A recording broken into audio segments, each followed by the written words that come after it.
Bienvenue Ahmed Reda Chami. Merci. Je rappelle que vous êtes président du CESE, le Conseil économique et social et environnemental, et membre de la commission spéciale Nouveau modèle de développement. Absolument. On commence par l'atmosphère ambiante et l'intérêt qui suscité ou pas suffisamment en tout cas par les citoyennes et les citoyens à l'égard de cette commission. Ils ne savent pas trop ce qui se passe, ils ne s'intéressent pas trop. Écoutez, moi, ils ne comprennent pas trop surtout. Ce sont des propos qui vous engagent. Nous, on n'a pas fait de sondage pour savoir est-ce que les gens sont intéressés ou pas. Est-ce que vous pensez que les gens sont emballés par cette commission? Par les débuts, en tout cas, de la commission? Écoutez, moi, je vois beaucoup de communication sur les réseaux. J'ai des questions qui viennent. Maintenant, je ne peux pas vous dire quel est le pourcentage de la population marocaine qui sont intéressés ou pas. Ce que je sais, c'est que beaucoup de questionnements, ce qui est normal. Quand vous avez un processus qui démarre, beaucoup de gens se posent la question, comment ils travaillent, qu'est-ce qu'ils font, quel est l'output. Pourquoi ils vont voir des partis politiques qui sont déjà aux responsabilités ou qui ont été aux responsabilités, qui n'avaient pas forcé, qui ont peut-être échoué aussi, ils ne comprennent pas trop pourquoi cette tournée des popotes politiques, vous voyez, c'est surtout ça qui ressort sur les réseaux sociaux. Je comprends. Maintenant, ce qu'il faut vraiment appréhender dès le départ, c'est que la Commission est là pour réfléchir et surtout co-construire un nouveau modèle de développement. Ce n'est pas le output, ce n'est pas un rapport qui est pondu par 35 membres. Le rapport, c'est quelque chose qui doit être co-construit avec 35 millions de Marocains. Et donc c'est normal que dans cette première phase, on auditionne les partis politiques, qu'on auditionne les syndicats, mais on va auditionner aussi la société civile, des groupes de jeunes, des universités, etc. Donc vous voyez, il faut bien commencer à un moment et à un endroit. On a commencé avec les partis politiques parce qu'ils ont la légitimité politique de représenter, à travers ce qu'on appelle la démocratie représentative, les citoyens marocains. Même s'ils ont été aux responsabilités ou même s'ils sont aux responsabilités et critiqués par des citoyens. Oui, bien sûr. Sur l'efficacité politique, je veux dire. Parce que vous savez, là, je crois qu'on va aller tout de suite dans le fond du sujet, mais vous avez un parti politique qui peut venir, qui a été aux affaires et qui a une appréciation de ce qui peut être amélioré, et il n'a pas pu l'améliorer pour une raison ou une autre. Donc c'est bien, moi je pense, vraiment d'entendre les forces vives de la population marocaine, et qu'elles soient de quelque origine que ce soit. Mais est-ce qu'on peut considérer aussi, parce que j'ai vu il y a aussi certaines critiques sur les réseaux sociaux, on ne va pas passer tout le débat là-dessus, mais sur le fait que que grosso modo, ces partis politiques-là, ceux qui sont en responsabilité aujourd'hui, y compris ceux qui sont dans l'opposition, ils ont aussi une part de responsabilité dans la fin de ce modèle global et puis surtout dans les carences du modèle. Oui, vous savez, moi franchement, je ne vois pas le problème de cette façon-là. Moi, je pense qu'il y a eu un modèle qui, à un moment, a été décidé et parfois même imposé ou parfois même non réfléchi. Et donc, c'est cette accumulation de choix qui ont été faits depuis l'indépendance qui a fait que nous avons eu un modèle libéral, basé sur l'économie de marché, ouvert sur l'extérieur. On a voulu, on a encouragé la consommation interne, on a voulu faire du privé dans certains services publics, etc., etc. Sa Majesté est venue il y a 2 ans, il a dit voilà, le modèle a atteint des résultats, mais aujourd'hui, il arrive à bout de souffle. C'est ce que nous avons constaté, par exemple, quand on a fait notre analyse au niveau du CESE. Et donc, aujourd'hui, on doit réfléchir tous ensemble. Et franchement, moi, j'insiste beaucoup sur cette idée-là. Il faut qu'on arrive à réfléchir tous ensemble sur quelle est la nouvelle étape, quel est le nouveau pacte qu'on va faire entre nous pour qu'on puisse nous projeter dans 10, 15, 20 ans. Quels sont, pour vous, parce qu'on va revenir effectivement sur les recommandations du CESE qui ont été présentées le 26 décembre. Absolument. Juste le lendemain de Noël d'ailleurs. Absolument. Absolument. Mais simplement sur quel est le ou les préalables, Ahmed Reda Chami, avant de rentrer dans la technicité sur les différentes réformes, services publics, comment réhabiliter, le PME aussi, ce fameux électrochoc entrepreneurial, le préalable. Est-ce que c'est de trouver des sous? Est-ce que c'est de s'intéresser à qu'est-ce qui coince et qu'est-ce qui cloche au niveau humain et entre humains? Voilà. Est-ce que c'est des valeurs sur lesquelles il faut se mettre d'accord? Voilà. Vous savez, pour chaque point que vous avez évoqué, je vais vous dire oui, c'est important. Mais on commence par quoi? On devrait commencer par quoi? Non, moi aujourd'hui, écoutez, déjà, il faut que je sois très clair là-dessus. La commission a commencé son travail et la commission, moi-même ou n'importe quel membre, nous ne sommes pas aujourd'hui en mesure de vous dire où se dirige la commission, où se dirige la réflexion de la commission. Donc si vous voulez m'interroger sur le fond, je vous invite à m'interpeller en tant que président du CESE. Président du CESE, Ahmed Reda Hachemi, ancien ambassadeur, ancien ministre. Si je vous dis qu'il faut nécessairement travailler pour rétablir le climat de confiance, tout d'abord, avant de parler de sous et avant de parler d'argent. Oui, monsieur. Voilà. Moi, je vous répondrai oui. Oui. Moi, je pense que le point principal, c'est comment on rétablit la confiance. Parce qu'on peut venir avec n'importe quelle proposition au niveau du nouveau modèle et on peut les financer. Vraiment, à la limite, vous savez, on n'a jamais eu un problème vraiment de financement. On peut, je dirais, déprioriser aujourd'hui certains programmes, en mettre d'autres, et on reviendra sur ça par la suite. Mais je pense que le point principal, c'est que on rétablisse la confiance, que les gens se sentent, je dirais, impliqués, et qu'ils se sentent impliqués, non pas seulement en tant qu'observateurs, mais en tant qu'acteurs, si vous voulez, dans ce nouveau modèle. Et bien sûr, il faut absolument qu'il y ait un nouveau pacte au niveau politique, un nouveau pacte au niveau social, un nouveau pacte au niveau économique. Ça va être compliqué, donc, ça va demander beaucoup de temps, non? Je sais pas. Parce que rétablir la confiance, tout le monde est d'accord, vous le premier, mais comment on fait pour rétablir la confiance? Est-ce qu'on sait déjà qu'est-ce qui a contribué à la détérioration du climat de confiance? Oui, moi je pense qu'il y a des moyens de faire. Premièrement, si vous expliquez aux Marocains, voilà le cap. Aujourd'hui, on a un problème de lisibilité. On ne sait pas où est-ce qu'on va. Donc si on savait, c'est vrai, il y a 20 ans, on savait. Aujourd'hui, on sait beaucoup moins où est-ce qu'on va. Donc si à la fin de ce processus de co-construction, on arrive à dire, voilà le pacte, voilà le cap. Et voilà comment on va, voilà les changements qu'on préconise au système actuel. Et que les gens se disent, tiens, ah oui, moi je m'identifie à tel changement parce que ça va changer ma vie. Moi je m'identifie à tel changement parce que ça va enlever de la frustration que je ressens. Et qu'on commence tout de suite à prendre des actions qui ne vont pas prendre 10 ans. Et nous, on a proposé certaines actions au niveau du CSE. Au bout de 6 mois, on a fait beaucoup de choses qui redonnent cette confiance. Je pense qu'on peut y arriver, mon cher Rachid. Quand vous dites ça, c'est juste une mesure qui est prévue dans les recommandations CESE qui peuvent permettre en moins de 6 mois de rétablir le climat de confiance. C'est quoi? Non, il y a... Je sais pas, exemple, mais je vais vous donner un exemple tout concret. On a dit qu'aujourd'hui, au niveau du climat des affaires, c'était le parcours du combattant pour un entrepreneur, pour un homme, si vous voulez, un industriel ou autre. Parce qu'on demande trop d'autorisations dans ce pays. Et donc on a dit, il faut qu'on fasse un listing de toutes les autorisations qu'on demande. Et ça ne va pas prendre 2 ans, je peux vous le dire, ça va prendre 6 mois. Et il faut qu'on supprime 90% de ces autorisations et qu'on les remplace par des cahiers de charges préalables. Et donc, si moi je veux faire une extension de mon usine, je n'ai pas besoin d'aller demander une autorisation qui doit passer par le CRI ou par le gouverneur ou autre. J'ai un cahier de charges et je fais mon c'est intéressant parce que je vous dis comment on peut rétablir le climat de confiance. Vous me dites voilà une des recommandations du Conseil économique et social. Vous partez tout de suite sur le business, sur les entrepreneurs.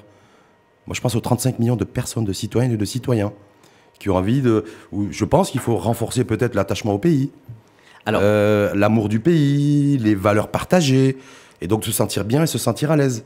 Mon cher Rachid, je me dis, il n'y a pas que les entrepreneurs, peut-être les entrepreneurs dans un second temps, mais bon, je me dis, voilà, le peuple, voilà, les citoyens. Alors, je vous explique une chose. D'abord, supprimer les autorisations ne concerne pas que les entrepreneurs. Vous êtes bien d'accord. On peut avoir des opérateurs je dirais, ils veulent créer une petite association ou une petite entreprise d'économie solidaire. Donc là, on est vraiment chez les gens qui, eux, n'ont pas beaucoup de moyens, etc., qui veulent lancer une association, etc., ou autre. Eh bien, eux, déjà, sont bloqués. Donc ça, c'est un exemple. Vous m'avez demandé un exemple, je vous ai donné un exemple. Un autre exemple est tout simple. Si vous voulez, par exemple, et là, vous parlez d'un sujet qui intéresse tous les Marocains, au niveau de l'enseignement, nous, on dit qu'il faut vraiment donner une vraie autonomie, d'accord, aux académies et aux établissements scolaires. Donc, tout de suite, ça ne se prend pas des mois. C'est-à-dire une véritable autonomie, c'est-à-dire autonomie financière, une autonomie de pédagogique, gestion, de gestion. Une autonomie de gestion, d'accord. C'est-à-dire que... et donc, vous avez tout de suite un nouveau process ou une nouvelle dynamique qui s'installe, parce que vous avez un chef d'établissement à qui vous demandez des résultats, d'accord, et vous lui demandez de gérer son école avec, bien sûr, un cahier de charge, encore une fois. Vous parlez de l'école publique ou de l'école privée? Non, je parle de l'école publique. L'école publique. Bien sûr. Mais le principal souci des sûr, citoyens, me semble-t-il, c'est pas de savoir si demain le chef d'établissement sera autonome en termes de gestion. Non. C'est d'avoir une école publique qui soit réhabilitée, qui soit de qualité, qui... Non, alors... Oui. Alors, non. En termes d'attente. Non, il ne faut pas... encore une fois, il ne faut pas déformer mes paroles, mon cher Agit. Je les ai déformées? Presque. Ah bon, allez-y alors. Tu as fait une projection qui n'était pas la bonne. Je m'explique. Le citoyen, ce qu'il demande, c'est d'avoir une école qui permet de donner à ses enfants, ou si lui est concerné, des compétences et de l'acquisition de savoir. C'est ce qu'il veut. Ce que je t'ai dit, c'est que nous, dans nos préconisations, il y a plusieurs actions extrêmement importantes, d'accord, pour arriver à ce résultat. Une des recommandations, parce que nous avons bien sûr auditionné, nous avons fait, nous, plus de 58 auditions, et on a parlé, voilà, et donc, une des recommandations, c'est de permettre une véritable autonomie, d'accord, des établissements scolaires. Parce que, s'ils ont une autonomie, ils vont améliorer la qualité de l'enseignement. Mais une autre recommandation, qui est la recommandation principale, si on veut rentrer c'est le niveau, c'est la formation des enseignants. Parce que le cœur, le problème essentiel au niveau de l'enseignement, si on veut améliorer la qualité, il faut améliorer le statut de l'enseignant, et en commençant par la formation des enseignants. C'est-à-dire reformer les enseignants, revoir leur salaire, leur redonner un statut plus attractif, c'est ça? Pour vous, c'est la solution de l'école publique, pour réhabiliter l'école publique. Je vais vous donner des chiffres, comme ça, on sait, comme ça les personnes savent de quoi on parle.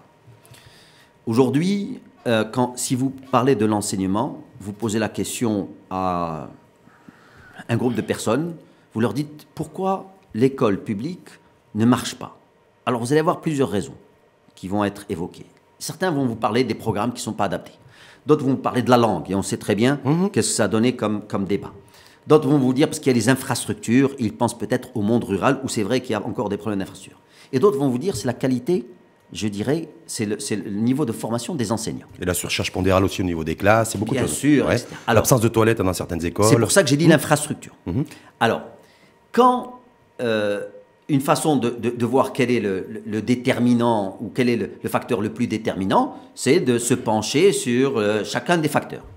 Et donc, une façon de voir quel est le niveau aujourd'hui des enseignants, c'est de leur faire passer un test. Vous savez, comme vous avez des élèves qui passent un test à la fin de l'année, vous faites passer un test aux enseignants pour avoir leur niveau de compétence. Certains pays le font. Par exemple, aux États-Unis, vous avez un test standardisé. Dans les pays scandinaves. Des pays scandinaves.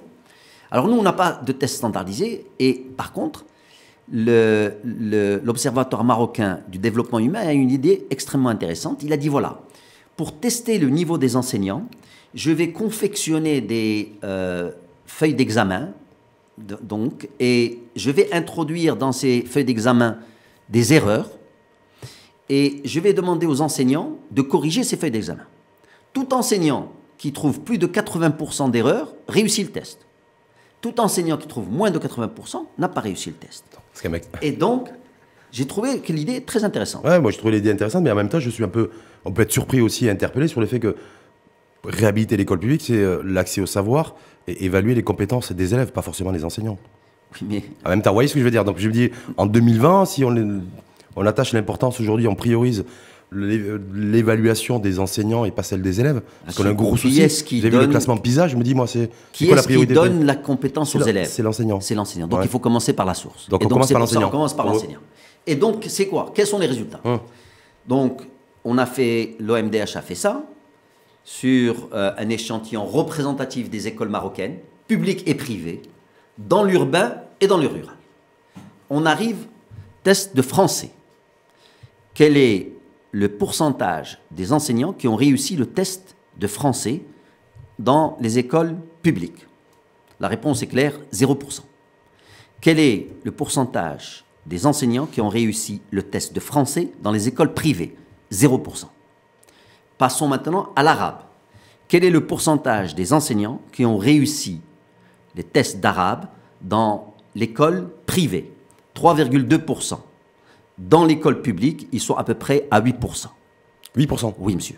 Si on passe maintenant aux mathématiques, on est à 67% dans les écoles privées et 70% dans les écoles publiques.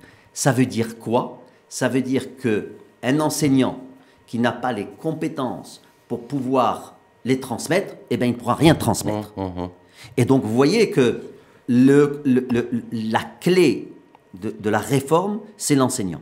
Mais maintenant, je ne suis pas en train de blâmer les enseignants en disant ça. Il faut revoir tout le cursus. Aujourd'hui, les enseignants, quand on les recrute, eh ben, c'est souvent par défaut qu'ils sont là. Pas tous, mais souvent par défaut. En Corée, vous savez, ce sont les meilleurs qui vont enseigner. Ce sont les gens qui ont une mention très bien au baccalauréat qui vont enseigner. Et c'est les fonctionnaires les mieux payés en Corée. Et c'est absolument. Corée du Sud. Donc, vous savez combien touche un enseignant aujourd'hui au Maroc?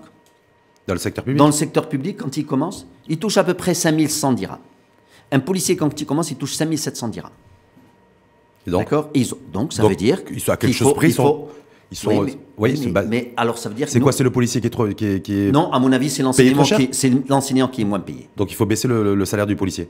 J'ai bien dit que c'est l'enseignement qui n'est pas bien payé. Donc, il faut baisser aussi le salaire du policier. Non. Il faut augmenter le salaire de l'enseignant. Donc, il faut augmenter le salaire de tous les enseignants de ce pays. Oui, monsieur. Ça coûte combien? Vous savez, on a 300 000 enseignants. Ouais. D'accord? Prenez ce que vous voulez. Prenez leurs 2000 dirhams de plus. Ouais. D'accord? 300 000 fois 2000 dirhams, ça fait 600 000, ça va faire à peu près 6 milliards de dirhams. Ouais. D'accord? Quand vous avez l'enjeu que c'est d'avoir des enfants bien formés, parce que vous avez des enseignants qui sont bien payés, d'accord? Eh ben, 6 milliards de dirhams, je l'enlève budget. Ça veut dire que dernièrement, autre. Projet de loi de finances 2019, quand on a décidé d'augmenter les salaires des fonctionnaires. Non, ça par contre. Ça coûtait 14. Oui, Ouais. mais ça Mais par juste contre. pour- Ouais, ouais. non, vous avez raison. Ouais. Mais ça par contre, j'ai bien dit, j'augmente le salaire des enseignants. Je n'ai pas dit, j'augmente le salaire de tous les fonctionnaires Ouais. en leur donnant 500 dirhams ou 600 dirhams chacun. D'ailleurs, quand on leur donne 500 ou 600 dirhams chacun, ça ne leur fait pas une grande différence par rapport à leur salaire. Par contre, eux vous disent une chose, et je pense que c'est le moment d'en parler, ils vous disent, n'augmentez pas mes salaires de 500 dirhams, donnez-moi une école publique où je peux mettre mes enfants au lieu d'aller payer 2000 dirhams par mois.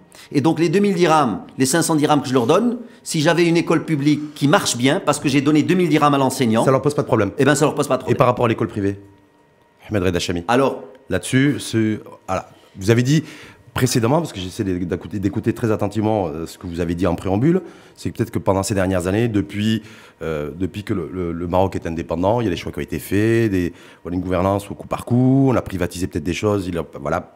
Est-ce qu'aujourd'hui, vous considérez qu'il faut arrêter la privatisation de l'enseignement public, de l'enseignement?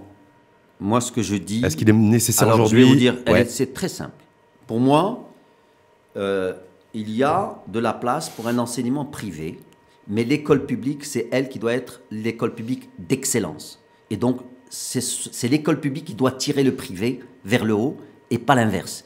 Et je trouve absolument inadmissible qu'aujourd'hui, et j'ai parlé de ces fonctionnaires-là qui font partie de ce qu'on appelle la classe moyenne, qui soient obligés d'aller mettre leurs enfants dans l'école privée parce qu'ils pensent que l'école publique n'est plus aujourd'hui capable de leur donner la formation. Pour restaurer qu'ils le veulent. climat de confiance, pour faire un aller-retour aussi avec la commission qui est en train de réfléchir sur le nouveau modèle, à la lumière bien sûr du rapport du Conseil économique et social et environnemental. Non, pas à la lumière du rapport. Non, ce que je vais dire là tout de suite. Ah, pardon. Ce que moi je vais dire. La commission réfléchit indépendamment Est-ce du que- rapport du CESE. Est-ce que les familles qui se saignent les veines tous les trimestres en inscrivant leurs gamins dans le secteur privé pour l'enseignement, est-ce que dans les prochains mois, ils peuvent espérer aussi des recommandations fortes, voire des ruptures, pour effectivement trouver une solution pour eux?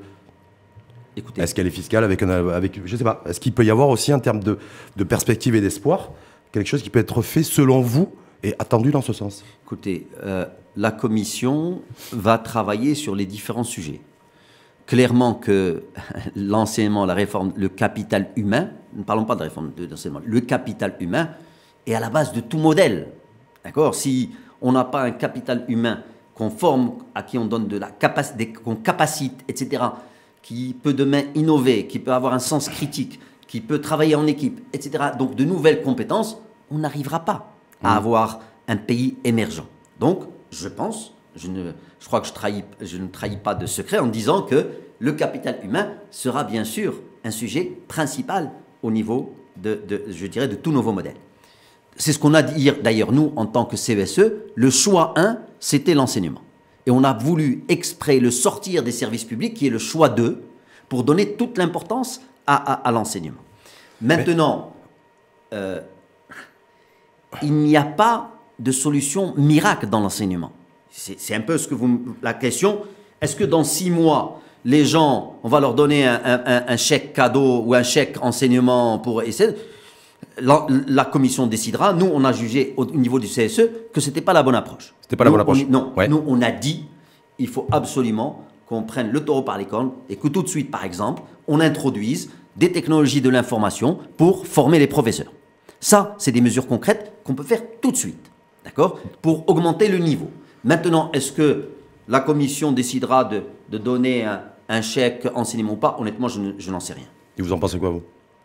Moi, je pense que la bonne... Vous avez un avis là-dessus, vous? Oui, absolument. Oui. Mon avis, c'est exactement celui que j'ai défendu au niveau du rapport du CESE. Il faut une réforme de l'enseignement, d'accord, public d'abord. Il faut que l'école publique soit une école d'excellence. Et les pistes sont là. Et je continue à dire que la piste principale, c'est cette idée d'un enseignant qui est valorisé, d'un enseignant déjà qu'on encourage à venir à l'enseignant. Il faut qu'on encourage les meilleurs à venir. Il faut qu'on fasse des filières pour former des enseignants. Ça a commencé. Il faut que le salaire soit là. Il faut que la formation soit là. On est d'accord, mais c'est compliqué dans la mise en œuvre, en fait. L'application pour... Moi, je me souviens, il y a encore quelques mois, c'est l'an dernier, je pense. Il y a des mouvements de grève parce que des enseignants ne voulaient pas aller dans les régions. Ouais, parce qu'il y avait les AREF qui ont été mis en place. Donc, c'est compliqué, en fait. Entre le discours IACA théorisé et puis la pratique au quotidien, le ministre Hamza Bouazizi, il y a eu des difficultés. Il est toujours... Voilà, c'est difficile à gérer, c'est difficile à mettre en place. Oui, on est d'accord. Rien n'est facile. De toute façon. Il faut partir de ce principe que déjà, même quand ça marche bien et que vous amenez un changement, il y a des gens qui sont réticents au changement. Et donc il y a ce qu'on appelle, je dirais, la gestion du changement, qu'il va falloir appréhender. Il va falloir appréhender. On était sur le capital humain, vous avez beaucoup insisté sur le capital humain parce que c'est important pour avoir des jeunes aussi, de nouvelles générations qui innovent, qui créent, qui fabriquent. C'est juste un mot sur les valeurs. Parce qu'on voit qu'on a passé toute l'année 2019. Voilà, c'est difficile. Est-ce qu'on peut faire, selon vous, l'économie d'un vrai débat de fond là-dessus? Et surtout, Ahmed Reda Hachemi, un vrai compromis? Écoutez, aujourd'hui, moi je pense qu'il y a un texte fondateur sur lequel on ne revient pas souvent. C'est la Constitution. La Constitution reconnaît le Maroc dans toute sa diversité. Et quand on parle il y a la Constitution, mais il y a aussi l'histoire. Nous avons toujours réussi à vivre ensemble d'une manière harmonieuse, et je n'ai pas besoin d'être d'accord avec toi. J'ai besoin que tu me respectes mes positions, que tu respectes les tiennes. Il faut qu'on continue à faire ça. Et sur le terrain, c'est difficile. Mais bien sûr que ça va être difficile. Et c'est devenu très difficile. Bien sûr que c'est devenu très difficile, parce que vous savez... il faut que certaines comprennent une chose. Quand j'ai la majorité, ça ne veut pas dire que je décide tout ce que je veux. La vous faites référence à la démocratie, l'approche d'un parti politique, c'est ça? Non, ce que tu es en train de dire là. C'est le respect des minorités. Si vous voulez, il faut que les minorités puissent continuer, je dirais, à s'exprimer, puissent continuer à défendre leur position, et que je respecte ces positions-là. Et donc, pour revenir aux valeurs, nous allons avoir des valeurs qui restent des valeurs extrêmement traditionnelles, des valeurs qui sont extrêmement modernes. C'est quoi pour vous des valeurs traditionnelles? C'est intéressant parce que la première sortie de Cheikh Ebed Moussa, le président de la commission, il est allé effectivement rencontrer le parti Justice et Développement, qui a beaucoup insisté, apparemment c'était central, c'est la pierre angulaire, sur la préservation des valeurs traditionnelles. Des valeurs de notre société, si vous voulez. Aujourd'hui, c'est quoi les valeurs de notre société? Parce que j'ai l'impression la famille. On a fait toujours l'économie du débat là-dessus. La famille est une vraie valeur. Si on tient à ce qu'on tient aujourd'hui. Et la famille aujourd'hui qui est... la famille ou pas. Qui est soumise à des transformations, à des mutations, à des interpénétrations. C'est quoi la famille d'aujourd'hui? C'est pas la famille il y a 20 ans. Non, mais bien sûr. Ou il y a 30 ans. Mais c'est pour ça que si on veut... On ne peut pas... Je vous dis une chose. Vraiment... on a la famille d'un côté et on peut avoir, je dirais, l'ouverture à des cultures ou à de l'art moderne qui peut, par exemple, à un moment, être vu comme une agression à nos valeurs ancestrales et traditionnelles. C'est quoi? On a vu, il y a eu à un moment des débats quand il y a eu Mawazine où les gens ont critiqué certaines chanteuses ou danseuses ou tenues vestimentaires. De tenues vestimentaires. Ouais. C'est ça la diversité de la société marocaine. Mais ça, c'est pas réglé. Et est-ce que ça, et à mon avis, c'est pas réglé, mais est-ce que ce soit, est-ce qu'en fait, il faut que ce soit nécessairement réglé dans la perspective d'une nouvelle dynamique, nouveau modèle? Moi, c'est ça ma question en fait. Alors, non, je comprends. Moi, je pense pour que ce soit réglé, il faut qu'on revienne à un mot clé qui est l'acceptation d'autrui, de la différence. C'est ça. La valeur clé qu'on doit absolument défendre au Maroc, c'est cette acceptation de l'autre, avec toutes ces différences. Et ça permet aux gens qui n'ont pas d'aller voir Mawazine, qu'ils n'y aillent pas. Les autres qui ont envie d'y aller voir, ils y vont. Les gens qui ont envie d'aller à la mosquée vont à la mosquée. Les gens qui n'ont pas envie d'aller à la mosquée n'y vont pas. Et ça a toujours été comme ça. Et ça doit être, je dirais, maintenu. Par contre, si tu permets, il y a d'autres valeurs dont on ne parle pas aujourd'hui qui me semblent importantes, qui ne viennent pas, qui ne vont pas opposer des gens. Mais la valeur travail, par exemple. Oui, d'ailleurs, on va en parler. D'accord. Oui. Qui, aujourd'hui, malheureusement, on est parfois, où certains des citoyens ont profité d'aubaine, et donc, l'EMSA, comme on dit. D'aubaine, c'est-à-dire de privilège. D'aubaine, A-U-B-A-I-N-E. Privilège. Voilà, juste d'accord, pour absolument. les choses. D'aubaine, et donc l'EMSA. Et donc, il y a d'autres qui disent, si lui, il a pu faire ça sans travail, moi aussi, j'ai peut-être pas besoin de travailler. Et donc, on a besoin de réhabiliter cette valeur travail. Une autre valeur qui me semble extrêmement importante, l'amour pour la patrie, d'accord, qui nous rassemble. Parce qu'aujourd'hui, et malheureusement, Laroui est sorti il n'y a pas longtemps, il a dit, l'État-nation est en train de devenir un État-tribu. D'accord? Vous imaginez ce que c'est? Alors, tribu, quand il a dit tribu, il n'a pas pensé à des tribus ethniques, mais si vous voulez, à des dimensions au lieu d'être communautaires, en fait, avec des replis, et y compris identitaires. Exactement. C'est dans ce sens qu'il a voulu dire. Exactement qu'il a dit ça. Et la réalité, c'est que sur le terrain aujourd'hui, parfois on constate ça. Oui. Ouais. Et c'est pour ça. Mais vous savez pourquoi? Parce qu'on n'a plus de projet commun. Et donc il faut qu'on ait ce projet commun. D'où tout l'intérêt, à mon avis, d'avoir un nouveau modèle qui sera ce projet sociétal commun. On ne va pas y arriver d'un coup de baguette magique. On ne va pas y arriver avec un carnet de chèques. Non, il faut que ce soit porté on va y arriver. Il faut que ce soit porté politiquement, on est bien d'accord là-dessus. Même si j'ai en face de moi le président du Conseil économique et social et environnemental, il faut que ce soit porté politiquement. Est-ce qu'on a les hommes politiques aujourd'hui avec un grand H qui sont en capacité de porter ça? Alors, rien que sur ce projet valeur de transformation. Alors, déjà, il y a un point avant de parler du portage politique. Je pense qu'il faut voir qui est le commanditaire de ce projet. D'accord. Je crois que c'est le chef de l'État qui a demandé. Donc déjà, il y a un portage institutionnel qui ne peut pas être plus haut niveau que ça. Et donc, je pense que ça, c'est vraiment quelque chose d'extrêmement important. Maintenant,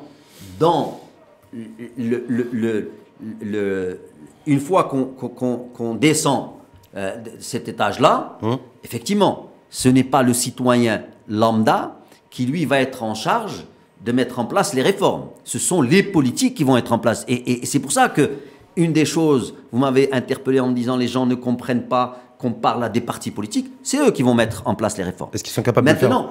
Est-ce qu'ils seront capables de le faire sans tirer à boulet rouge sur les partis politiques? Moi, ce que je pense aujourd'hui, et les partis eux-mêmes le disent, d'accord, le champ politique doit absolument être lui-même, je dirais... doit se réinventer. Doit se réinventer. Voilà, c'est le bon terme. Et je pense que les partis, vraiment, quand vous parlez aux partis, ils vous disent ça eux aussi. Et eux, ils disent encore une fois, il faut qu'ils arrivent à attirer des compétences. Ils le disent. D'accord. Et pourquoi? Oui, mais je vais vous dire pourquoi. Non, parce que ça fait 20 ans que les Marocains entendent ça. C'est pour ça, c'est ça qui m'interpelle. Ça fait 20 ans qu'on leur dit que les partis politiques doivent se réinventer, qu'ils doivent s'ouvrir sur la société, sur les élites, se rénover, dans la perspective d'ailleurs de la régionalisation, d'avoir des élites aussi régionales. Et on voit rien en fait. Non, parce que tout est lié, mon cher.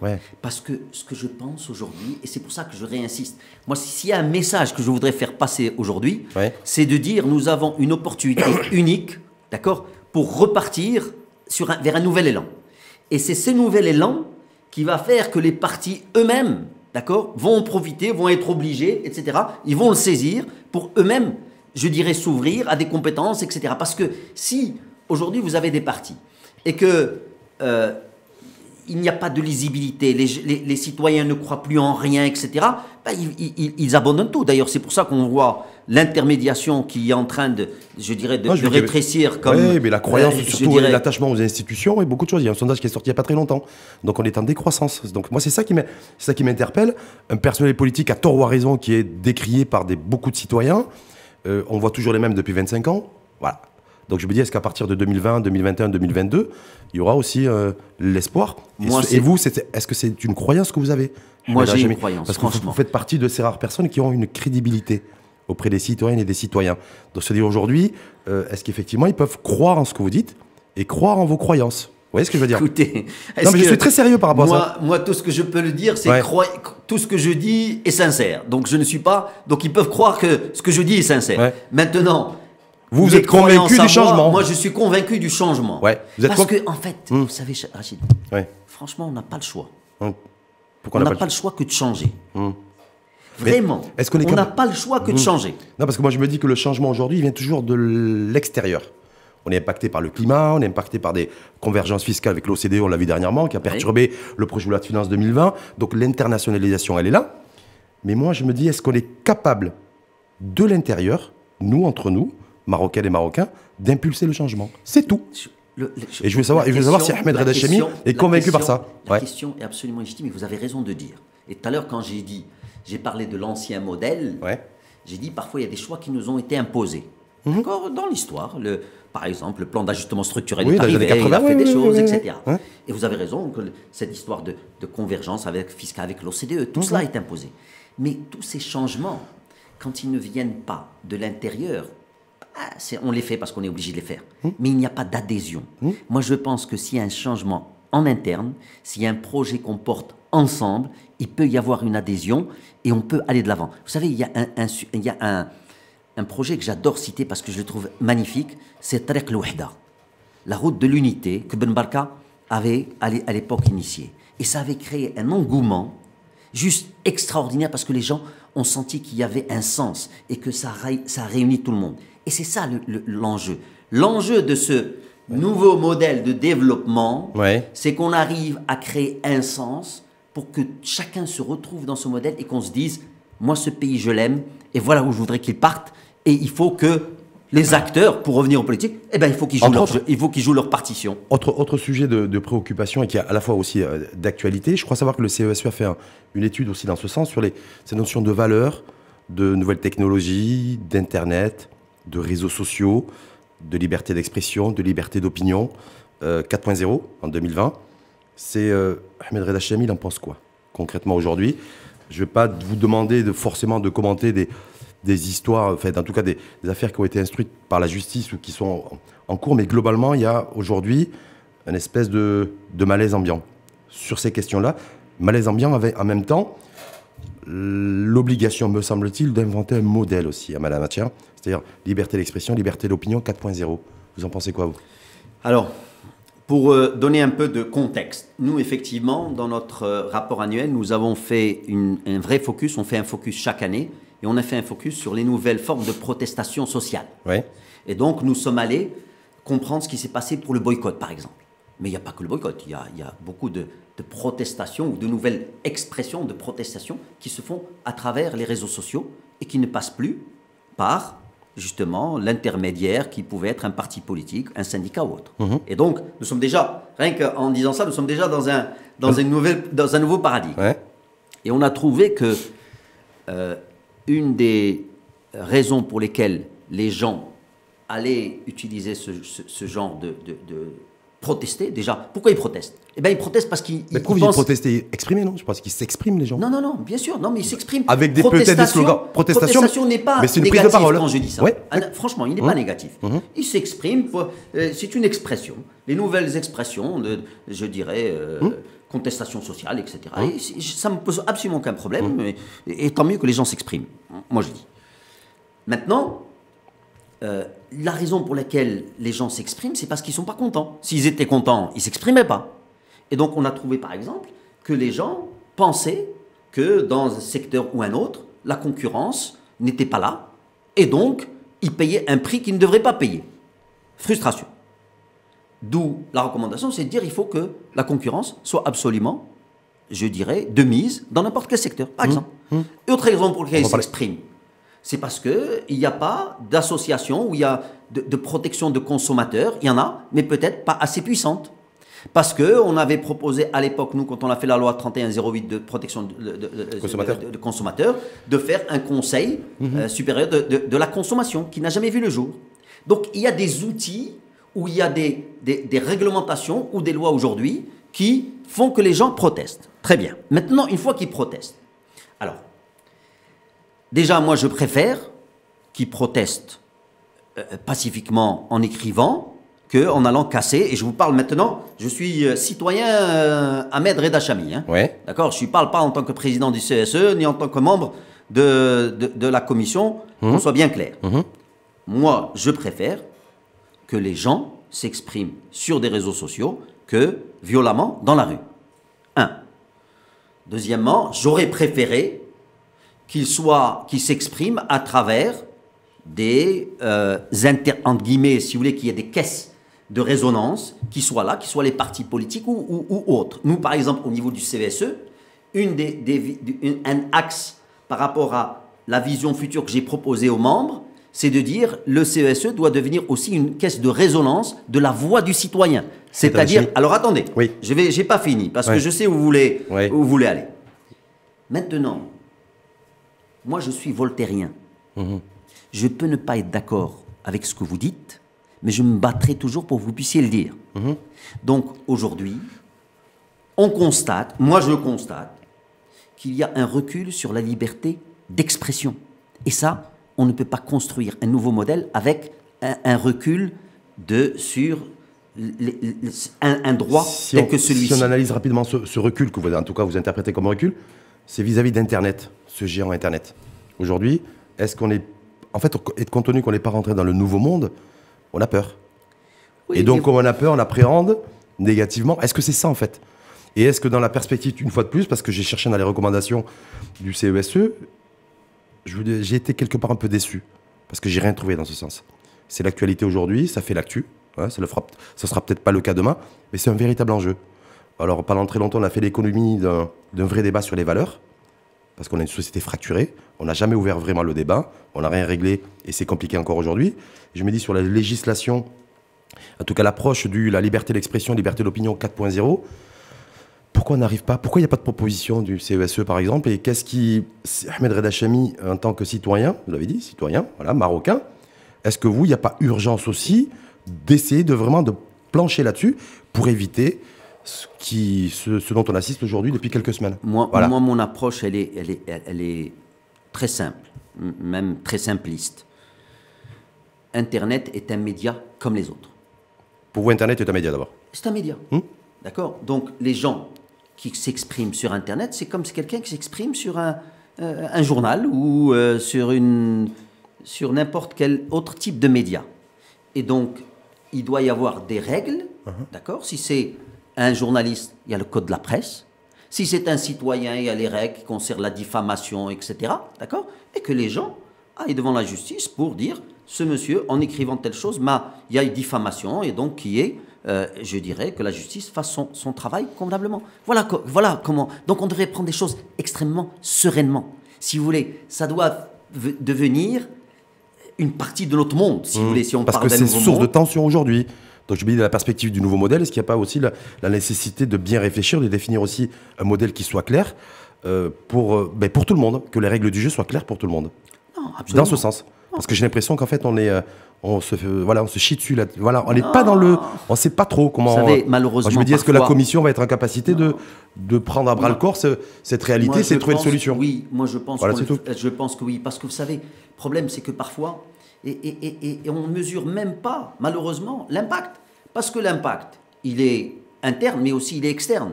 Donc quand il y a de la nervosité et qu'on a une approche, qui est une approche sécuritaire parfois qui se fait, d'accord? Eh bien vous savez, Vous avez le Parlement européen. Moi, j'étais pendant 2 ans Ambassadeur un trimestre là-bas. D'accord. Vous Mmh. avez des parlementaires qui ne surveillent que ça et qui vont demain aller faire une motion pour essayer de condamner le Maroc parce qu'il ne respecte pas la liberté d'expression. Et donc, et à la fin, franchement, heureusement, on n'a jamais eu une motion parce qu'on les a toutes, je dirais, on est arrivé à les neutraliser pendant que j'étais là-bas, mais ça peut arriver n'importe quand.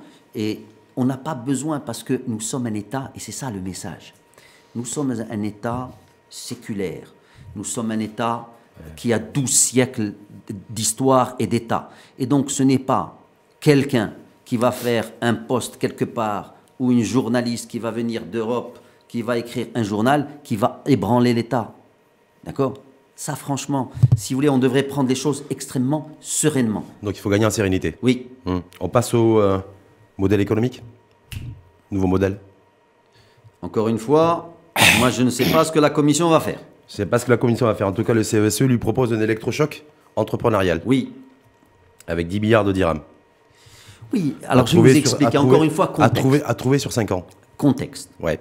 Contexte. Création combien de PME 50 000 TPE et 30 000 PME sur 5 ans. 50 000. Oui. Alors 50 000, quand vous divisez par 5, ça fait 10 000, juste qu'on se comprenne. Ouais. Quand vous divisez par 12 régions, d'accord, ça fait 100 à peu près, 1000 à peu près par région, un peu moins, 800 à peu près par région.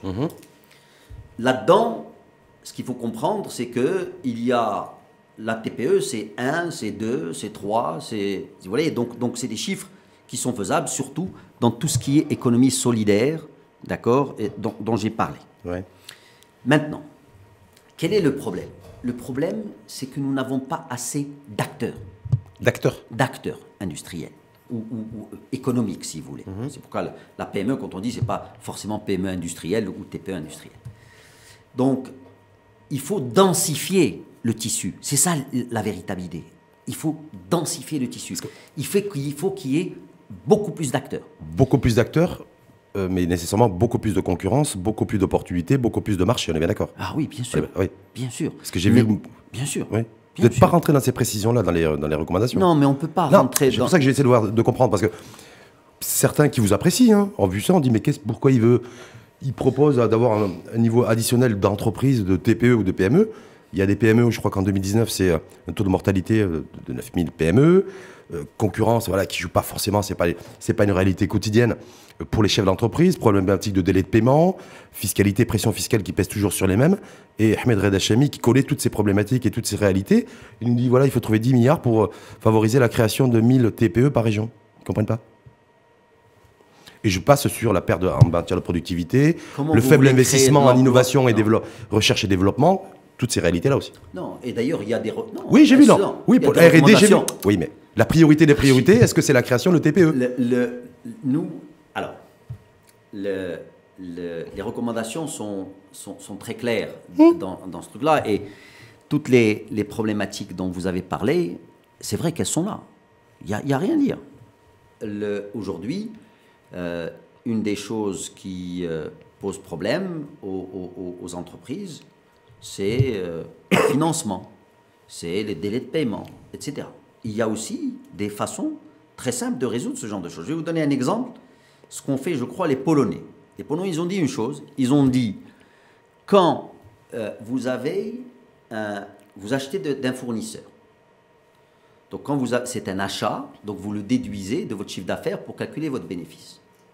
Si jamais vous n'avez pas payé ce fournisseur dans les délais impartis par la loi, qui sont de 60 jours, eh bien vous ne pouvez plus le déduire. Imaginez ce qui s'est passé, tout le monde a commencé à payer ses fournisseurs. Donc vous voyez qu'il y a des façons concrètes de résoudre ces problèmes. Il y a une autre chose qui peut être faite. Je vois très bien ce que vous voulez dire, sauf que le Polonais, par exemple, si vous prenez l'entrepreneur polonais, il a un marché de 450 millions de consommateurs. On est bien d'accord? Vous savez, on a 1 milliard de consommateurs. Oui, sur le continent africain. Non. Oui. Les accords de libre-échange que nous avons signés, c'est 1 milliard de Marocains. 1 milliard. Et donc, je vais vous donner juste un chiffre, comme ça vous comprenez. Vous savez combien l'année dernière d'entreprises ont exporté chez nous? À peu près 6500, 6600, à quelques centaines près. Les auditeurs m'excuseront. Vous savez combien en Turquie ils ont exporté? Combien d'entreprises? 58 000. Et donc, il faut créer plus d'acteurs. D'accord. Et ce n'est pas qu'avec les acteurs pareils que vous avez aujourd'hui. Est-ce que plus d'acteurs, ça va faire, on fera en sorte de produire beaucoup plus dans notre pays? Est-ce qu'on aura un PIB beaucoup plus important? Moi, c'est ça ma question. Bien sûr. Non, on fait deux choses. On fait deux choses. Ouais, on fait trois choses. Première chose, quand vous favorisez l'entrepreneuriat, c'est pour ça qu'on appelait de choc entrepreneurial, vous créez de l'emploi. Et je pense qu'aujourd'hui, la priorité des priorités de toutes les politiques publiques doivent être revisitées à l'aune de la création d'emplois. Donc ça, c'est un. Deuxièmement, quand vous créez une entreprise, vous produisez. Donc vous améliorez le PIB. Et troisièmement, ce qui est extrêmement aussi important, avec un peu de chance, dans cette densification je dirais, de tissu, eh bien, vous allez avoir des milliers qui vont exporter. Et donc, vous réduisez votre balance commerciale. Mais ça, on ne peut pas faire... Réduire le déficit de la balance commerciale avec la création de 1000 TPE par région? Non, j'ai parlé... Non, mais... Je sais pas, parce qu'on va y revenir sur... On va aller sur le l'euro cible. Une fois, j'ai parlé de 50 000 TPE et de 30 000 PME. On est bien d'accord. J'ai dit que dans ces 30 000 PME, comme dans ces 50 000 TPE, il y aurait des acteurs qui exporteraient. D'accord? Je vais vous donner une opportunité que j'ai vue de mes propres yeux quand je suis allé. J'ai été invité à un festival dans le sud et j'ai vu des produits du terroir, d'accord, faits par des petites coopératives, d'accord, et qui, à mon avis, et à mon humble avis, et j'en connais un petit bout, si c'était bien packagé, bien labelé, s'il y avait de la logistique correspondante, s'il y avait du e-commerce pareil correspondant, on pourrait exporter. C'est pas ça qui va réduire les 150 milliards, je dirais, de déficit, mais... non, mais est-ce que, ma question, est-ce que ça, c'est ce qui va permettre de relancer la machine économique, surtout?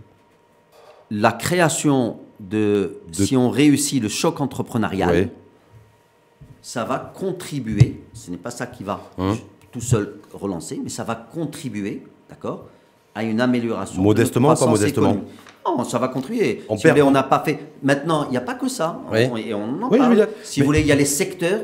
On parle de secteurs où il y a des opportunités. C'est dans les actions. Si vous voulez, ne minimisez pas le travail qu'on a fait. Je ne permettrai pas, c'est le moment d'essayer de comprendre. Il y a des secteurs qui doivent être. On doit aller chercher les opportunités. Parce que je me dis, Ahmed Reda Hachemi, c'est l'ancien ministre du Commerce et de l'Industrie. C'est une fois de plus, et je le pense et je le redis, et beaucoup d'ailleurs le pensent, c'est quelqu'un de crédible qui a la tête bien faite. C'est comme ça que vous êtes perçu. Aujourd'hui, on a une détérioration croissante de notre modèle de croissance. Je sais que vous avez fait beaucoup de sorties publiques.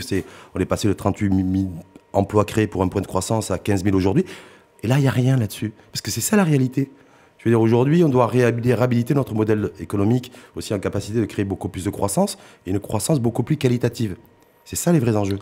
Beaucoup plus, me semble-t-il, sans dénigrer le travail et le rapport du CESE, que la création de TPE ou de PME à l'horizon 2050. Non. On est bien d'accord. Alors, quand vous dites ça, il y a une vingtaine d'actions dans la partie économique. Donc, on n'a pas dit juste 50 000 PME, 30 000 je me dis, simplement priorisant. Non, franchement. Et donc, il ne faut pas dire que la recommandation principale, c'est le choc entrepreneurial. Le choc entrepreneurial, c'est la mesure phare. C'est la mesure phare du rapport. Pas du rapport, c'est une mesure importante, franchement, c'est une mesure importante du rapport.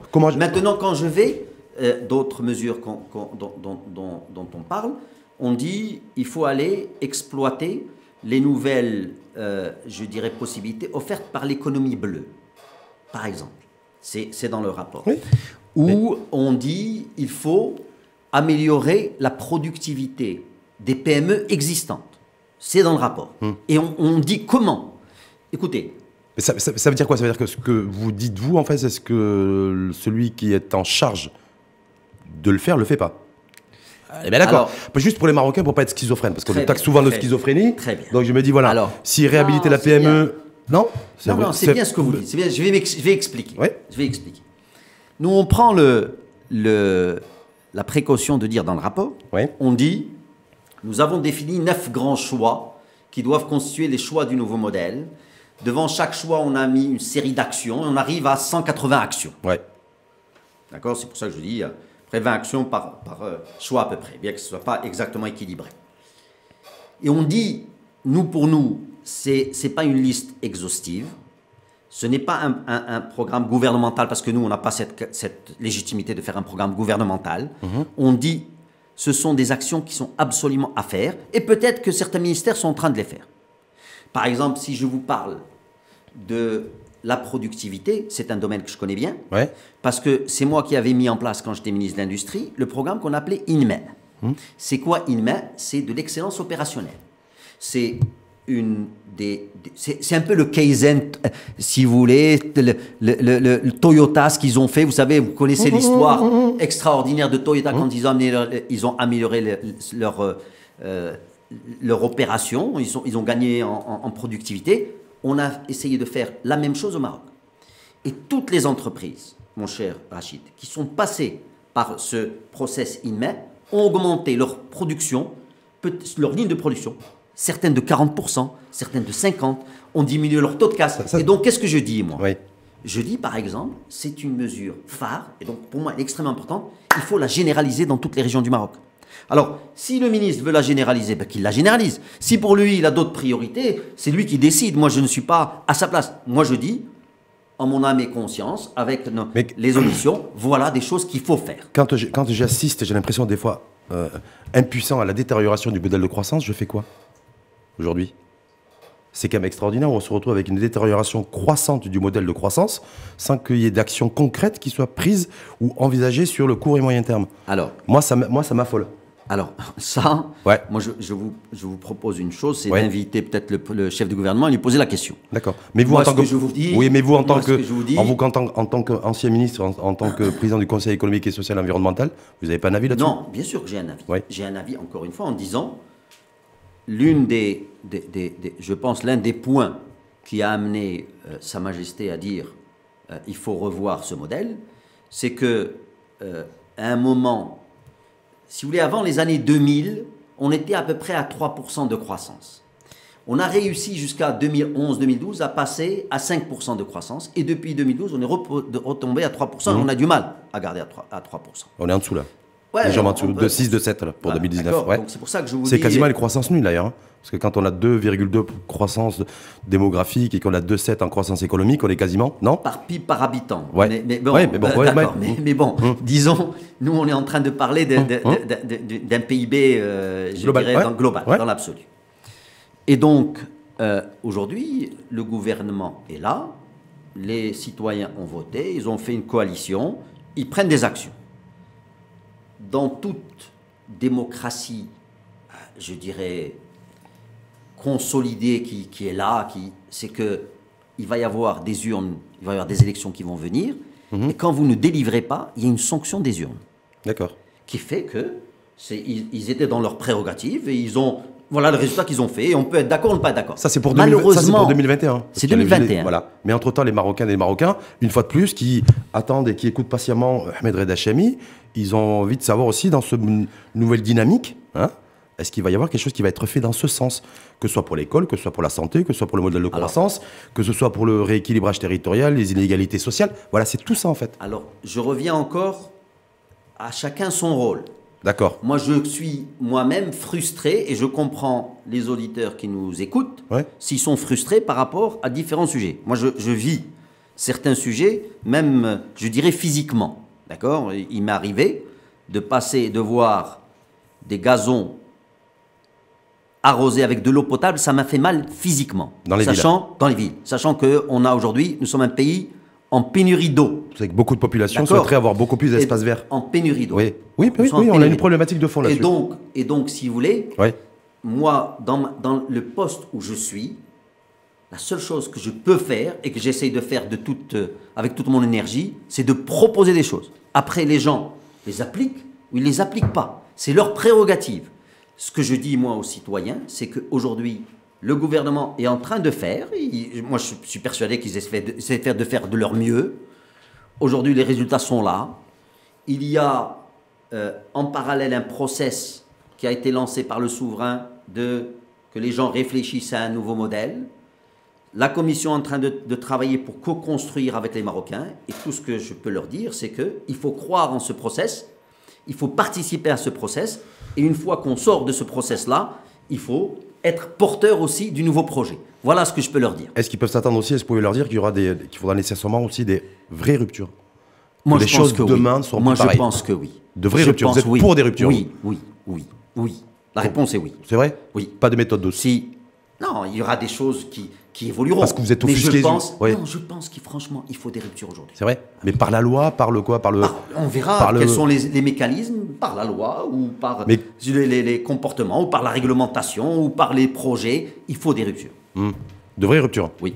Qui doit les assumer?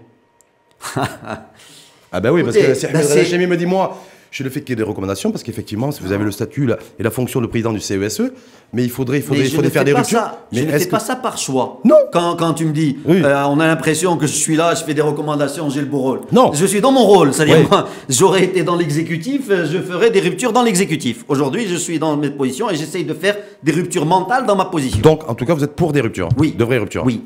Et qui, selon vous, doit les écoutez, assumer? ce sera Parce que culturellement, on a Écoutez. toujours du mal à assumer les choses. Voilà. On les fait en catimini, puis quand on cherche des responsables, on ne les voit jamais. Donc, est-ce que là, c'est effectivement de vraies ruptures? Alors, je ne sais pas si elles sont sociétales, je ne sais pas si elles sont économiques, je ne sais pas si elles sont politiques, je ne sais pas si elles sont culturelles, je ne sais pas en tout cas, mais qui doit les assumer? Et qui les assumera? Si vous voulez, aujourd'hui, nous avons un modèle politique qui est là, avec toutes ses travers et ses points positifs. On en a parlé tout à l'heure. À un moment ou un autre, le seul qui pourra, je dirais, implémenter ça, c'est l'exécutif. Et Ben, c'est l'exécutif, on l'a défini, qui est l'exécutif dans la Constitution. Et donc, si vous voulez, C'est-à-dire que- après, nous ne parlons pas d'hommes et de femmes. Non, mais au sens, aujourd'hui. vous avez Moi, remarqué je que pense, ça mais fait, il y a des choses qu'on ça peut fait figer 40 par la minutes et loi. 45 minutes qu'on débat, on a cité, il n'y a pas nommément personne. Oui, très bien. On est bien d'accord? Non, et c'est tant mieux. Et tant je mieux. pense Mais franchement que c'est pour tant mieux. un débat tout à fait neutre, et j'ai le président du Conseil économique et social et environnemental face à moi. Mais simplement de dire, il faudra nécessairement qu'il y ait des hommes et des femmes qui assument. Oui, On est bien d'accord? oui, absolument. Livrable fin juin, élection l'année d'après. Oui. Hein? Oui. Donc les partis politiques ils vont s'approprier plus ou moins Non, une partie des recommandations. Ils vont se présenter devant les citoyennes et les citoyens, le vote, le scrutin. Et puis voilà, c'est comme ça que ça se passe. C'est comme ça que ça va se passer. alors, Selon vous, ce qui est scénario, sûr, ouais. ce qui est sûr dans ce que vous avez dit, Ouais. c'est qu'à fin juin, on doit remettre notre copie. Ça, c'est sûr. Deuxième chose qui est sûre, c'est que 2021, les gens vont aller voter et élire un nouvel exécutif. La chose où c'est un point d'interrogation pour moi comme pour vous, quelle va être la position de cet exécutif-là par rapport au livrable de la commission? Je ne peux pas, franchement, me prononcer là-dessus. Mais pourquoi? D'où l'intérêt, tout l'intérêt, de faire participer les gens pour que ce modèle devienne le modèle de tout le monde. Il faut que ce devienne le modèle de 35 millions de Marocains qui se l'approprient. Donc il faut que la... Et donc après, si vous voulez, si vous êtes convaincu de grands choix, d'accord, eh ben vous allez aller dans les grands choix. Et s'il y a des ruptures, et je pense qu'il y aura des ruptures, eh ben vous assumerez les ruptures. Je l'espère, je le pense. Mais de vraies ruptures. Encore une fois, moi je pense que oui, mon ami. Sur des grands sujets comme les libertés individuelles, de vraies ruptures. Non. Je ne veux pas Simplement. rentrer. Ouais. Non, mais sans rentrer dans. Mais Je est-ce ne- que je ne sur sais des pas. sujets aujourd'hui Écoutez, qui opposent un petit peu la vraiment, société, ouais. vraiment, ça, je suis incapable de vous dire où est-ce qu'on se dirige, où seront les ruptures. Je sais que il y aura des ruptures parce que le nouveau modèle ne peut pas être dans la continuité, je dirais, linéaire de l'ancien. Sinon, on n'y arrivera pas. Donc, il faut qu'on parte vers de nouveaux horizons. Voilà, c'est tout. Un horizon beaucoup plus Prometteur, teinté de où il y aura de modernité. l'espoir. Teinté de modernité. Où il y aura de l'espoir, Peut-être- où il y aura, je dirais, de la productivité, du karama, Ouais. le karama ness, où les gens sentiront. Moi, j'ai appelé ça le citoyen anonyme. Oui, anonyme, je veux dire, D'accord, c'est le citoyen diversité, anonyme. ouais. Tout le monde a les mêmes droits. Est-ce que ça pourra se faire sans qu'il y ait des sacrifices générationnels? C'est-à-dire que ceux d'aujourd'hui se sacrifient pour ceux de demain? Parce que ça va coûter des sous, ça va ça va faire des mécontents, on est bien d'accord. Je voulais juste conclure là-dessus. Non, malheureusement, moi, ce que je pense, c'est que il va y avoir des sacrifices qui vont être demandés à tout le monde. Tout le monde doit au moins, c'est de dire je me mets au travail. Donc si je ne travaillais pas auparavant, je sacrifie mon temps de loisir pour travailler. Donc, si vous voulez, quel est le niveau de sacrifice? Honnêtement, encore une fois, il faut attendre le rendu. Moi, je pense qu'il faut... Vous savez, John Kennedy avait dit un jour un truc super. Il avait dit, il ne faut pas demander ce que votre pays peut faire pour vous, il faut demander ce que vous pouvez faire pour votre pays. Ouais. Maintenant, pour que les gens puissent faire ça, c'est quoi la chose essentielle? C'est que tout le monde pense qu'il a les mêmes droits et les mêmes devoirs que les autres. S'il y a des privilégiés dans ce pays, et il y en a, d'accord, eh bien les gens ne vont pas adhérer. D'où les ruptures dont je parlais. Ceux qui sont privilégiés aujourd'hui ne seront plus demain? Moi, je pense ceux qui bénéficient de privilèges. On en a parlé, on a dit qu'il faut absolument arrêter l'économie de rente. Donc, si des gens ont des privilèges aujourd'hui, il faut arrêter avec ça. Donc, ça, c'est une vraie rupture. Ceux qui sont privilégiés aujourd'hui doivent s'inquiéter. Ça, c'est une vraie rupture. Oui, s'ils veulent s'inquiéter, ils s'inquiètent. Mais moi, ce que je dis, en tout cas, vous leur dites, Ahmed Reda Hachemi leur dit aujourd'hui, en tout cas, dit à ceux qui sont privilégiés, qui ont des privilèges, inquiétez-vous. Soyez inquiets. Ahmed Reda Hachemi dit, dans le rapport du CESE, si moi, j'avais la possibilité d'appliquer ce que j'avais dans le rapport, eh ben, ils peuvent s'inquiéter. Mais je n'ai pas cette possibilité. Et sur le mépris social? Sur le mépris social. Ah oui, mais bien entre les uns et les autres. Mais bien sûr. Écoutez, vous savez où commence le mépris? Vous savez où commence le mépris? Je vais vous étonner. Le mépris commence quand vous avez quelqu'un qui souffre, qui a mal à l'appendice, ou qui voit son fils qui a mal à la tête, il l'emmène dans un hôpital public, d'accord, et il n'arrive même pas à rentrer parce qu'il y a le portier qui lui demande quelque chose, ou quand il rentre, il n'arrive pas à avoir les soins qu'il faut. Il faut absolument réhabiliter les services publics. Le mépris social sera en grande partie résolu, ce n'est pas la seule chose, en réhabilitant les services publics. Donc en mettant des sous? Il n'y a pas que les sous. Non, mais il faudra. Mais en mettant de l'intelligence, en mettant des process, en mettant de l'organisation, en mettant des sous, bien sûr. Mais aujourd'hui, ce n'est pas qu'une question de sous. Non, c'est pas une question de sous. Et en mettant aussi, j'ai oublié une chose, en mettant aussi du patriotisme de chacun. C'est-à-dire du patriotisme. Chacun se dise, moi, il n'est pas possible que la santé continue à être comme cela. Et donc, si je suis un acteur de santé, je vais mettre toute mon énergie pour améliorer. Alors, parfois, lui-même, cet acteur de santé ou cet acteur de l'enseignement, ne le fait pas parce qu'il n'est pas valorisé. Et donc, il faut mais ça, c'est le serpent qui se mord la queue. Et donc, il faut qu'on arrive à trouver ce bon équilibre. Pour vous, il y a un véritable enjeu. Je veux juste conclure là-dessus, sur le rapport à l'impôt, à l'imposition, à la citoyenneté fiscale. Oui. Il faut que... Les sous aujourd'hui, en fait, ils sont chez nous. Il faut lever l'impôt, arriver à lever beaucoup plus l'impôt. Payer l'impôt. D'abord, il faut l'égalité devant l'impôt. Ce n'est pas normal que plus de 70% de l'impôt viennent des retenues de salaire. Donc, ça veut dire qu'il faut élargir. Sur l'IR. Sur l'IR. Donc, c'est pour ça que je dis aujourd'hui... Ça fait un gros chantier. Hein. Oui, c'est comme beaucoup d'autres chantiers. Comme beaucoup d'autres chantiers. Non, mais parce que je me dis, ça fait vis-à-vis de l'impôt, c'est... une partie du financement du nouveau modèle passera par la capacité à lever plus d'impôts, plus de recettes fiscales. Oui, plus de recettes fiscales, à mieux dépenser. Mieux dépenser. On peut décider, franchement, aujourd'hui, quand on regarde les différents programmes dans lesquels où le budget de l'État passe, on peut requalifier les priorités, on peut mieux dépenser, etc., etc. Donc, moi, je pense franchement qu'on a aujourd'hui encore des marges de manœuvre pour aller vers les priorités sur lesquelles on devrait aller. Budgétaire et financière, les marges de manœuvre. Oui, budgétaire. Je me dis, quand je vois le niveau de l'endettement aujourd'hui, je me dis, est-ce qu'on a encore véritablement... Non, quand je dis on a des marges budgétaires, sans aggraver le déficit budgétaire. Moi, je parle dans le budget aujourd'hui de l'État. Je prends le budget de l'État. On peut décider de moins dépenser dans ce secteur, plus dans l'autre, etc. Mais vu les déficits et les besoins, ça va être compliqué, non?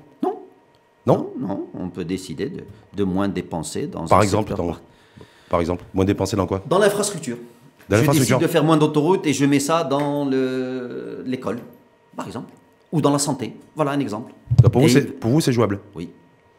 Pourquoi ce ne serait pas jouable? Je vous pose la question, parce qu'il y en a qui appellent aussi le pays à relancer un plan de relance économique basé sur les infrastructures. Non, moi ce que je pense aujourd'hui, on l'a vu. Moi je pense qu'on a beaucoup investi dans les infrastructures et on a bien fait. D'ailleurs, quand vous étiez aux responsabilités. Oui, et on a bien fait. C'est pour ça que je dis on a bien fait. Pourquoi? Parce que pour qu'un pays se développe, il a besoin d'infrastructures modernes. Mais malheureusement, on a trop investi, à mon avis, ce que j'appelle investir dans le hardware. Aujourd'hui, on doit investir dans le software. Le software, c'est quoi? Le software, c'est l'innovation, c'est la formation. Vous savez, prenez une zone touristique. Je vais vous faire la différence entre hardware et software d'une manière très imagée. Prenez une zone touristique, c'est IA. Vous construisez beaucoup de béton, vous construisez une marina, etc. Vous n'avez pas d'animation. Les gens viennent une fois, ils ne reviennent pas. L'animation, c'est le software. Le hardware, c'est l'infrastructure. Donc aujourd'hui, il est temps de faire un rebalancing vers du software. Donc mettre le paquet sur l'innovation. Oui, on en parle, pas sur l'innovation. Mais on n'arrête pas d'en parler, mais on n'a jamais rien fait. On fait rien, ça avance pas. Je crois que vous préconisez dans votre rapport de passer de 1 à 3%. Oui, recherche et développement. À horizon 2030, je crois. Crédit impôt, c'est ça? Non, oui, ouais, ça peut être du crédit impôt. C'est qu'on a supprimé d'ailleurs, parce que, et malheureusement, ouais, bien sûr, ça peut être ça. Vous pensez que ça peut marcher chez nous? Écoutez, encore une fois... Parce qu'il faut être honnête, le crédit impôt, c'est dire, effectivement, je suis exonéré, je comprends, mais pourquoi, voilà, et réellement, j'investis dans le R&D. Pourquoi? Parce qu'à l'époque, quand ils l'ont supprimé, ils ont dit, il y a des gens qui utilisent ce crédit impôt pour cacher d'autres choses, et donc on va le supprimer. Et donc, à l'époque, on avait créé le Centre marocain de l'innovation, et on avait commencé à donner de l'argent. Il s'est avéré qu'ils ont arrêté le Centre marocain d'innovation, ils n'ont pas rétabli le crédit impôt recherche. Donc, à la limite, l'outil en lui-même, on trouvera. Ce qui est important, c'est de dire il faut qu'on mette X% du PIB dans l'innovation. Moi, il y a un autre point que je voudrais aborder qui me semble extrêmement important. Ouais. Et qui, on a touché un peu le mépris social. Ça peut venir de là. Une autre façon, je dirais, d'évacuer ce mépris social, c'est en améliorant la relation entre l'administration et le citoyen, ou entre l'administration et l'entreprise. Et une des recommandations clés qui est dans le rapport, c'est de dire, en 3 ans, et on peut le faire, Rachid, en 3 ans, on dématérialise la totalité, ou presque la totalité, de la relation ou des liens entre le citoyen et l'administration. C'est-à-dire que ce qu'on n'a pas été capable de faire en 15 ans, on peut le faire en 3 ans. Oui, monsieur. Parce qu'on n'a pas été capable de le faire en 15 ans. Oui, monsieur, parce qu'on n'a pas mis les ressources qu'il fallait derrière. On peut le faire en 3 ans. Pour vous, c'est possible? Moi, j'ai travaillé 11 ans chez Microsoft. En 3 ans. Oui, non, je sais. Vous avez été ministre surtout de l'économie numérique. Absolument. Il y avait plein d'engagements qui avaient été pris. Absolument. Et on avait fait beaucoup de progrès à l'époque. On avait augmenté notre classement dans e-gouvernement. On était même arrivé 52e. On est redescendu 128e malheureusement. D'accord? Parce qu'on n'a pas continué l'effort et d'autres bougent. Mais Baroque numérique n'a rien fait, n'a pas avancé. Après, je vous dis encore une fois, c'est la responsabilité des... On ne donne pas de nom? Non. Chacun assume ses responsabilités. Et eux, ils ont défini ils ont dit qu'il y avait d'autres priorités. Ça les regarde. Moi, je vous dis, mais moi, je suis convaincu que c'est un axe absolument important. Donc, en tout cas, Ahmed Reda Hachemi, confiant pour l'avenir. Oui. La confiance va revenir. Je l'espère. Et on va se battre pour. Sur la base de mesures phares qui vont être prises en matière de rupture comme méthode employée.